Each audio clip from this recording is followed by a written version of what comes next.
Hello dear viewer, 98% of those who watch the news on our channel are not subscribed. We request you to subscribe immediately and support us to continue publishing all the news in a quality manner. 5 இளம் படைப்பாளிகளுக்கு விஷ்ணுபுரம் ரமேஷ் பிரேதன் நினைவு விருது வழங்கப்பட்டது. கோவையில் December 21ஆம் தேதி நடைபெற்ற விழாவில் தமிழில் எழுதி வரும் 5 இளம் படைப்பாளிகளுக்கு விஷ்ணுபுரம் ரமேஷ் பிரேதன் நினைவு விருது வழங்கப்பட்டது.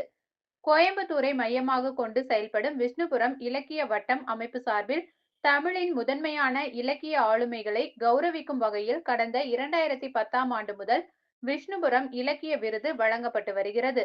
இந்த விருது ரூபாய் 5 லட்சம் ரொக்கம் மற்றும் கலைநயமிக்க விருது சிற்பம் ஆகியவற்றை உள்ளடக்கியது.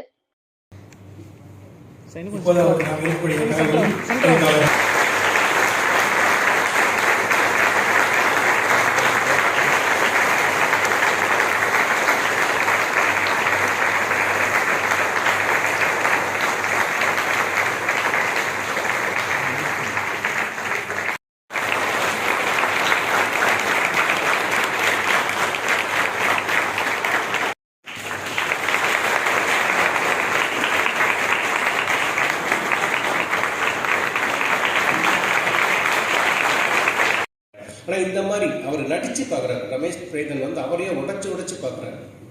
எல்லாம் அந்தந்த கேரக்டர் ஒரே கேரக்டராக இருந்துட்டு மல்டிபிள் கேரக்டராக மாறுறதான் அவருடைய டிஃப்ரென்ஸ்.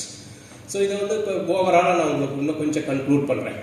அசோகமித்திரன் கேரக்டரை நீங்கள் நான் சொல்லி கேட்டதுனால திருப்பி சொல்கிறேன். சரோஜினின்னு ஒரு மணல்னு ஒரு குறுநாவல் இருக்குது. அதில் சரோஜினின்னு ஒரு பொண்ணு இருப்பாள். அந்த பொண்ணை வந்து என்னால் மறக்கவே முடியாது. ஏன்னா அவள் தான் பிரதிநிதி, ஒரு நடுத்தர வர்க்கத்தின் பிரதிநிதி.